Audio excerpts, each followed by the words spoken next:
we are here with babies. Home. Mm-hmm.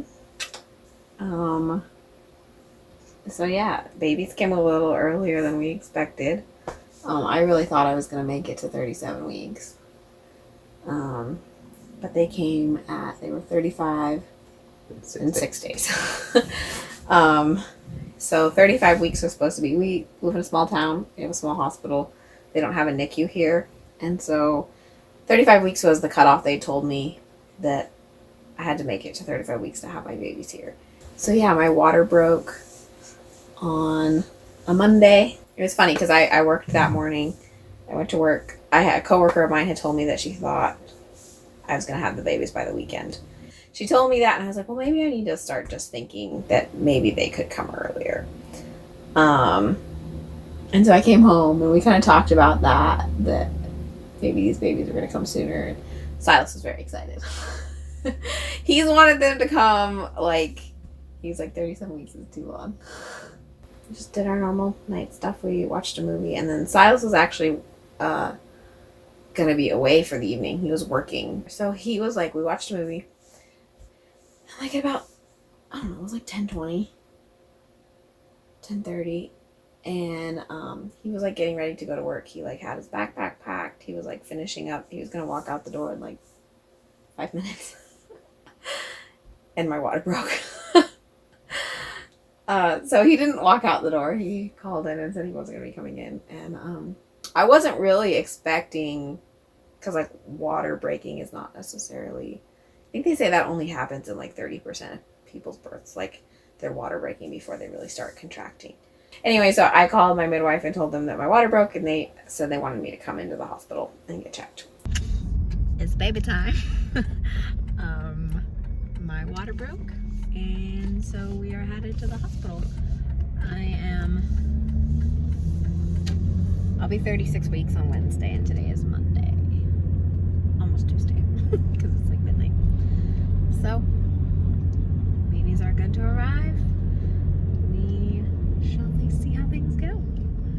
Hopefully we'll have cute babies in not too many hours. We shall see how fast this thing progresses. They checked me and said I was at 4 centimeters. And I had midwives. I had midwives at the hospital, but then also with twin births, they have to have a doctor there as well. One of the main 2 OBs was out of town. And there was another doctor that was here filling in, which she does regularly. But she was not comfortable delivering babies, twins, this early in Homer without a NICU. They told us we couldn't deliver here, and that they were going to have to medevac us to Anchorage. And that was like a huge blow. Yeah. Because I thought I was good. I'd been told like after 35 weeks, you're in the clear. Especially with like how healthy the pregnancy had been and how healthy the babies always had been. And my midwife she was like still feeling really good about delivering the babies here. And I was too. I really they did an ultrasound on the babies. The babies were doing well. Their heartbeats were still really strong. There just wasn't any reason to believe that they were gonna need a NICU. It's kind of part of the thing with twins is they actually develop, even though they're like at the same size, as a single baby would be or smaller, they develop faster. And so especially their lungs and kidneys. All their organs, where a single baby at 35 weeks, there's really no way that baby would not go into the NICU. At 35 weeks, 36 weeks with twins, those babies don't end up in the NICU generally. Sometimes, but not with how good my babies were. There was I wasn't in distress. I didn't have any preeclampsia or my blood pressure has been so level. So anyway, all that played a part in I was really bummed because I thought we were good to have babies in Homer. So they started all that paperwork to move me to Anchorage. This is midnight now, right? Yeah. Well, midnight is that's about when we were at the hospital. 12:30. Yeah, so 12:30, 1 o'clock is when they told us, hey, we're going to send you to Anchorage. So, that took a long time for all that paperwork, and everything to go through, and for them to assemble a crew and everything, because they also put like a neonatologist. I think that's right. You think that's the correct term? On board as well, in case babies were born in Homer or were born on the plane, they would have like a specialist. So anyway, so like getting all these people together and the plane and everything down here. And meanwhile, I'm like still progressing. And they checked me once or twice more. I progressed to like a 5. And contractions were, I like went into the hospital and like I wasn't really having contractions. They kind of like, they were just like Braxton Hicks type. They weren't really like hard or anything. But pretty quickly they picked up. And they were coming hard and fast. It was not like what I was expecting. I kind of wonder if, so this is maybe Asher. He was the firstborn. And I think he was down there, like basically just like, if they're playing like down there, like basically on your cervix basically, and then that will like keep contractions coming. So, and he like plays with his hands up by his face. And I think he was just like, basically there wasn't a break in contractions. Like people talk about like having a contraction, they get a couple minutes and they have another contraction. That's not what happened. Sometimes I would get like 3 or 5 contractions like that, where it's like a contraction for a minute break, another contraction, and there would be like a set of 3 or 5, and then you would get a break of like a couple minutes. Maybe you would get like 3 minutes. But it wasn't consistent. So it was just like a couple hours of, so things moved really fast with having that many contractions. Yeah, because she checked me like at 5:15, and she was like, "You're at like a 6," and she's like, "I don't want to put you on the plane because I worry about you having these babies on the plane with how fast contractions were coming and everything." And they were gonna give me medication to try and slow contractions. Sometimes it works, sometimes it doesn't. And with now thinking what he was doing, I don't know that it would have worked. I think he would have kept contractions moving. So she was like, "I don't want to put you on the plane because I worry you're going to have these babies in the airplane." So my midwife went, and because by this time there's like a whole team. There's like 2 midwives, there's a doctor. I guess there was like a family practice doctor involved as well with like thinking, which we never saw him. No, he did. He came in and checked her. You probably didn't notice. I did not notice. Yep. Yeah, he came in and talked to him for a couple minutes. When he was in the room? Mm-hmm. When they were in the room? Mm-hmm. In the OR. Oh, in the OR? Yeah. Oh, okay. So anyway, so my midwife went and was like, "Hey, she's at a 6. We can't really send her." So then, like, the plan changed again.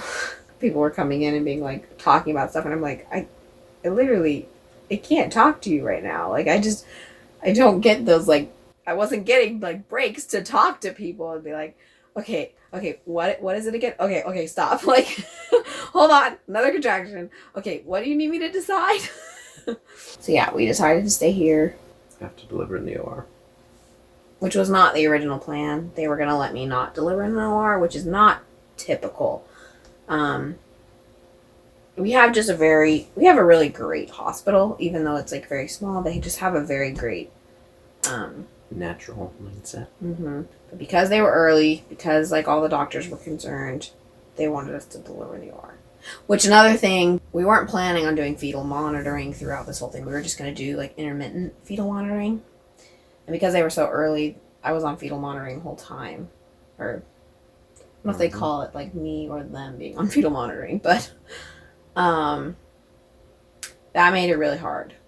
Because that was kind of part of my plan on dealing with some of like pain and contractions. Well, it's like getting in the tub or getting in the shower, at least being able to move around. I really couldn't move around with the fetal monitoring. They were like, "You can move around and we'll just adjust," but like every time I moved, babies would come off fetal monitoring, and then like the nurse is there like trying to get babies back. And so it wasn't really like, even moving, though I could move, it wasn't like helpful or peaceful to move to a different position, because then like the nurse is like standing over you trying to get stuff back in place. Do you want to say anything about like, he was a great coach? Do we know? He picked up on the fact that I was not happy with the nurse who just kept telling me, "Breathe in, breathe out." And I was like, I am breathing like stop like trying to direct. I don't know. I tried coaching her for a little while. Keep breathing. Go ahead. Breathe nice and slow. And then she just got mad at me. So as long as she was breathing, I was like, it's fine. She'll be fine. Which I was, but then they were like the nurse was really irritating me because she would be like, breathe in through your nose and out through your mouth. Big deep breaths. Oh, that wasn't big or deep enough. And I was like, I'm breathing. Like that's the point, is to keep me breathing. And I was trying to like keep my breathing like regular and stuff, but I was like, if I breathe in through my mouth, that's fine. She was fine. She and was we had her really. after the babies were She born, was and she was fine. Great, so. It was. She really was great. But if they had to do a C-section, which we were now with twins, we were at a higher risk to begin with to end up in a C-section, and now with them being early, we were at an even higher risk that babies would go into distress and they would have to do a C-section. And if I didn't have an epidural, then I would have to go under general anesthesia, which I didn't want to do. It's like it's much harder to recover from. I mean, you're out for a while. Most people don't get to hold their babies for a little while because it just takes them an hour or so to come to. And Silas could not be there. If I went under general anesthesia, they would kick him out of the OR. So we didn't want that. So I went ahead and got the epidural, and it ended up being the best decision because it made it possible, because I was at 6 centimeters at like 5. And it made it, yeah, at 5 a.m. And it made it possible to just kind of not sleep, but rest from like 6 centimeters to 9 centimeters was much more peaceful. And so that was good because that just prepared. It just gave my body a break, which it needed later. I needed energy later for pushing and stuff. And so that ended up being really good. And here they have what's called a walking epidural, which is not very common, I don't think. But anyway, I could still like move my legs. I had control of it. So I still, like when it came... You didn't have to use it if you didn't want to. Mm-hmm. Which was really nice. And yeah, I could still... I stood up. I could get into different positions and move my legs around and stuff. And that was... Feel contractions. Mm-hmm. And feel contractions. When we did go to push, I was able to feel contractions and to know when to push and know how to push and where to push. So they moved us into the OR at like 9. And they had 2 teams for the babies. So they had a separate team for each baby. A respiratory therapist and a nurse for each baby. And then I also had a nurse.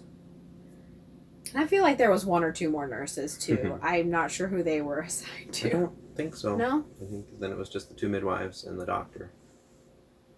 I'm pretty sure. That was it? I'm pretty sure. 3 nurses, 2 respiratory therapists, 2 midwives, a doctor.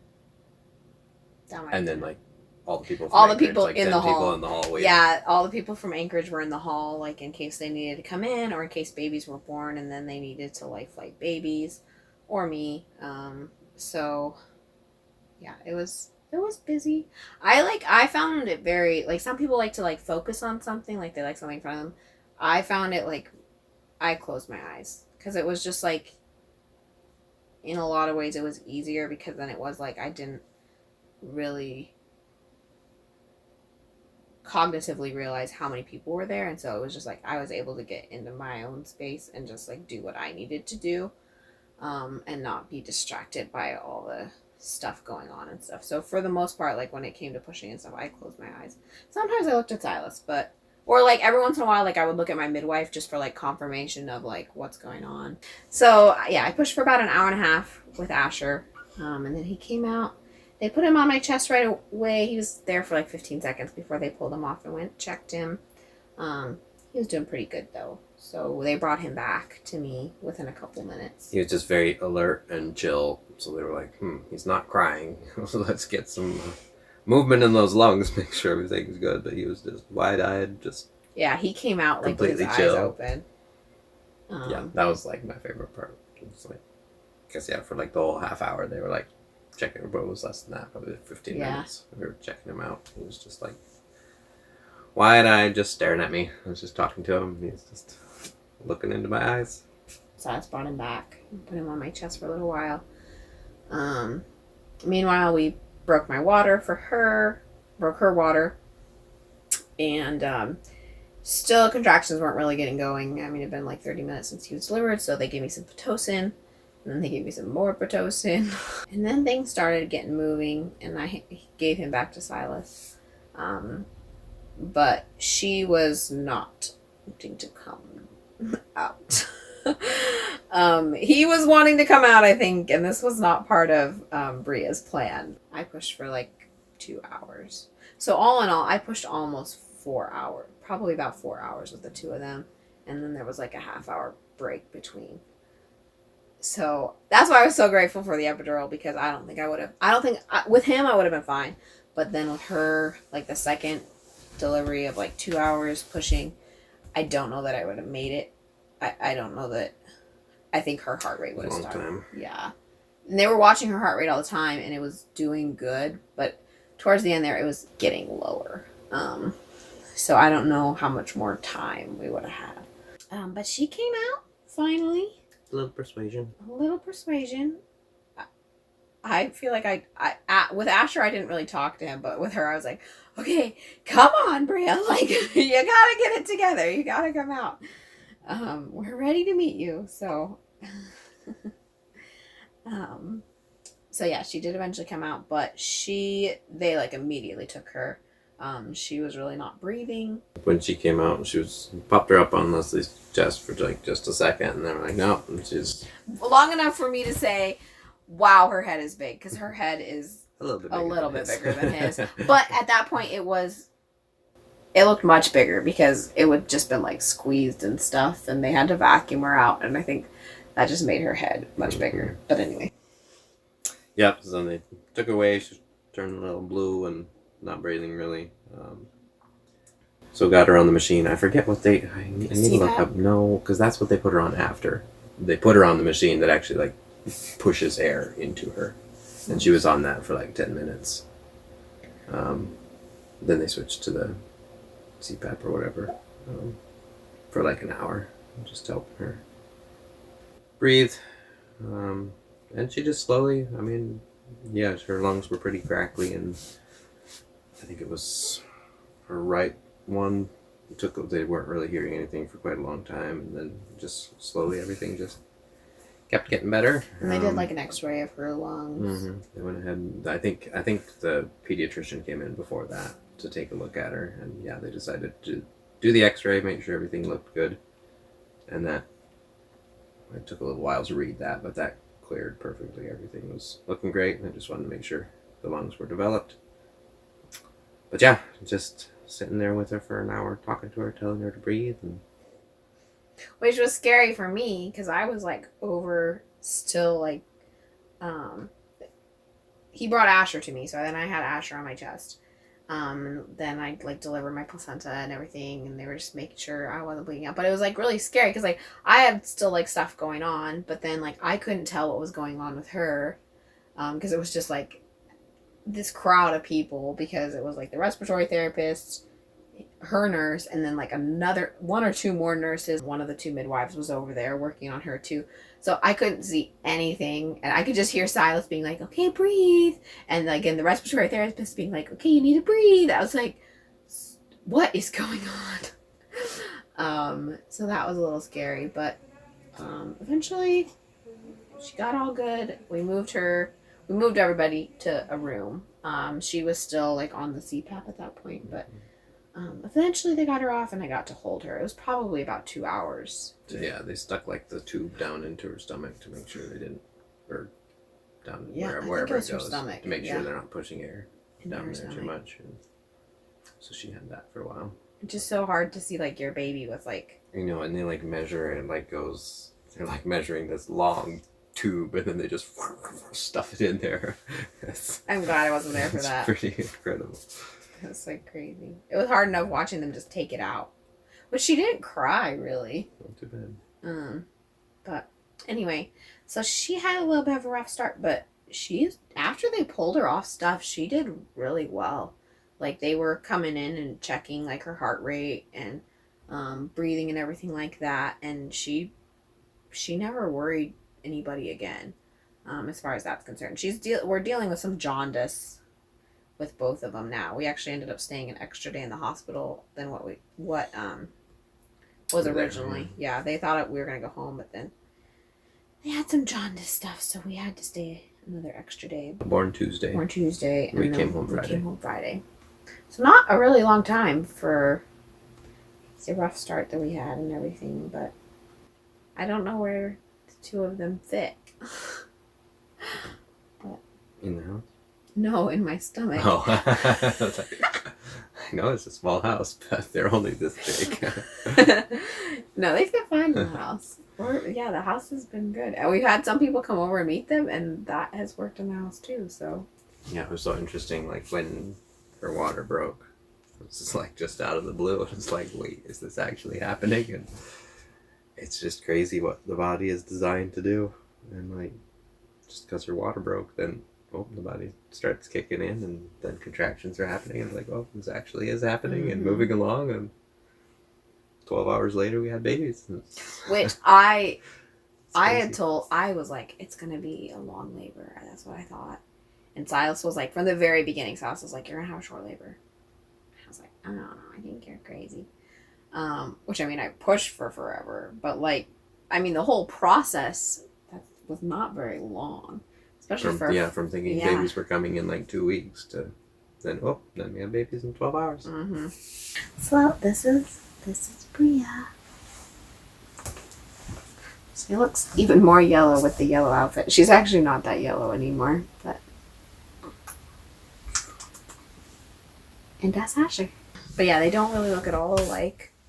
He has blonde hair and she has brown. Their faces are completely different. Oh yeah, the stats. So he was 5 pounds and 1 ounce and 18 inches long. And Bria was 5 pounds 8 ounces and 19 inches long. So just a little bit bigger because he had a 2-vessel cord. So that kind of kept him a little bit smaller. And then they dipped down to, he was like 4'11" and she was like 4'15" before they started gaining back. So we're already pretty small babies. Gaining back. Hopefully. We have an appointment this afternoon, so we're going to go check on them, see how they're doing. That's like our birth story. Our baby twin story. Just so happy they're here and they're so healthy. They're doing so good. And they've been letting us sleep some, which has been amazing. I really wasn't expecting to get this much sleep. Which, I mean, the first night or two in the hospital, we did not get much sleep. We were pretty, because nurses are coming in and checking stuff, too. And once they discharged me, when we ended up staying another day, they discharged me, and so then it was a little bit less checks.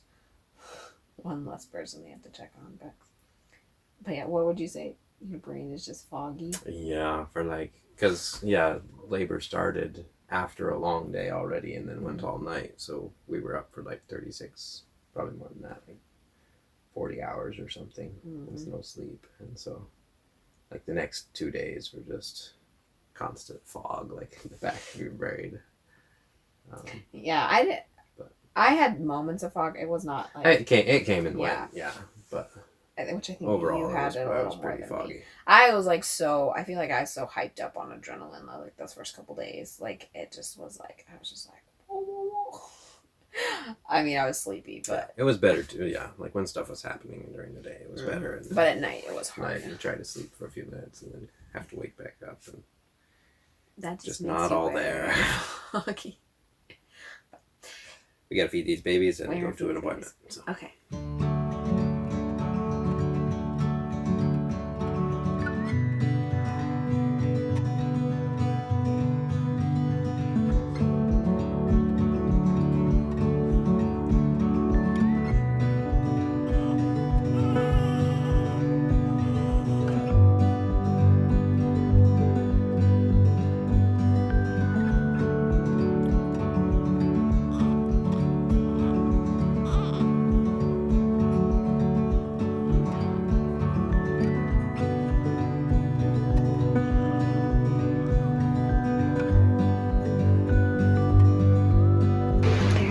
gonna get their heels pricked. This is their first big outing. Silas just said it's only their 20th time that they've gotten their hair pricked because they got their heel pricked so many times when they were first born. So they might have forgotten how it feels like. They will remember very soon. Poor babies, but just chilling. Baby's first outing.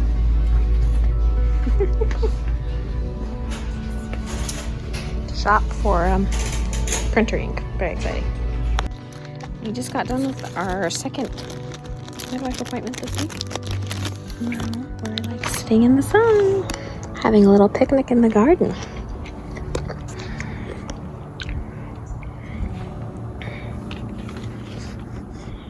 Give me that.